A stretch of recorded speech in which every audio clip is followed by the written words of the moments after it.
الفترة الأخيرة كان فيها أحداث كتير. يلا بينا نبدأ بلايك واشتراك في القناة عشان ربنا يعلم أنا بحاول أعمل مجهود كبير عشان أجيب الأخبار الصحيحة على قد ما أقدر. هنبدأ أول حاجة ببيومي فؤاد. أستاذ بيومي فؤاد عمل مقابلة مع صحيفة الرياضة السعودية. قال إيه بقى؟ قال إن هو بيشجع الاتحاد وبيحب الهلال،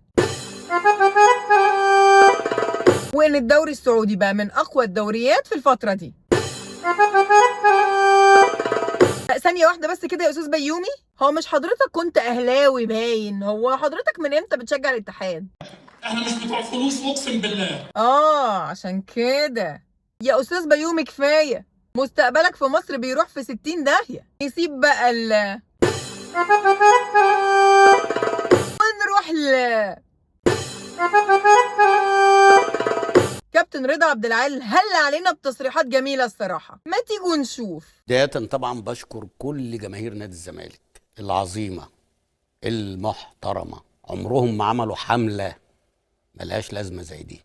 لحد كده ومفيش مشكلة، بس شم ريحة تلقيح كلام وحاسه بفتنه كده انت بتعملها بين الجمهورين. بس كمل. انا مش محايد، انا ما بقتش محايد. لا اسمع بقى، اسمع بس اسمعني. انا قلت لك ما تنرفزنيش. انت راجل محايد. لا مش محايد. لا دلوقتي من بعد الاسبوع اللي فات ده لا اصل انا مش هحبك اكتر من نفسي. اسمعي ده انت عايز تخرب بيتي يا كابتن، انت عايز تمشيني من الاعلام. بص يا كابتن رضا، قطع العيش ده حاجه وحشه جدا وما اتمناهاش لغيري قبل لنفسي، ولا اتمناها بصراحه لاي حد في الدنيا. بس معلش بقى يا ابو الكباتن، حضرتك كنت عايز تقطع عيش كام واحد؟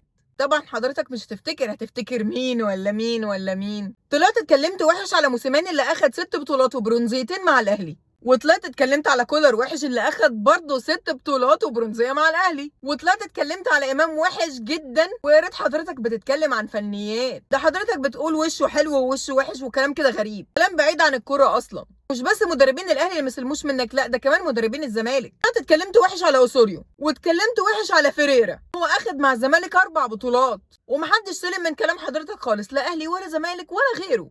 حضرتك بقى عملت ايه لما مسكت مدرب لفريق طنطا؟ يا لهوي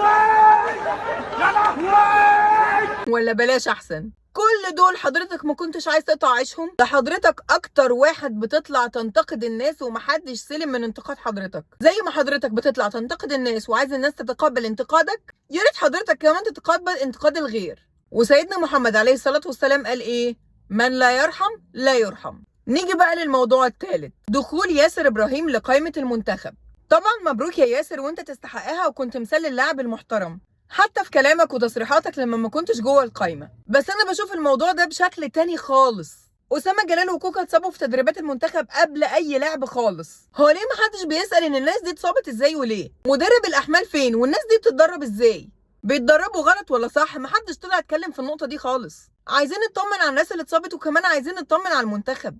نيجي بقى للاستاذ ممدوح عيد. ايه التويته اللي حضرتك نزلتها دي؟ ها ايه؟ ايوه يعني حضرتك عايز منها ايه؟ البيراميدز اكتر نادي المنتخب اخد منه لعيبه اكتر من الاهلي والزمالك، اهو بالنقي ده اسامه جلال اتصاب، ها اتبسطت بقى؟ هو حضرتك بتتنطط بايه؟ انا مش فاهمه. وحضرتك مش لاقي اي انجاز للفريق فبتحسب ده انجاز يعني؟ بذمتك انا راضيه ذمتك يا شيخ. ايه اللي انت عملته ده؟ مش لاقيه تعليق بصراحه على كلامك ده، موضوع تافه قوي. دلوقتي في منتخب مصر مفيش فرق ما بين اللعيبه، مفيش اهلاوي مفيش زملكاوي مفيش اي نادي تاني، كله بيلعب باسم مصر. مش الاهلاويه يعني هيشجعوا امام عاشور وهو ماسك الكوره، ولما يجي زيزو يمسك الكوره وهيجيب هدف مش هنشجعه. دلوقتي كلنا ورا منتخب مصر اللي مستنيين يفرحونا بالبطوله دي ان شاء الله، اللي هتبقى بطوله للشعب المصري كله ومش لنادي معين يعني بعينه. وده اخر الكلام. سلام.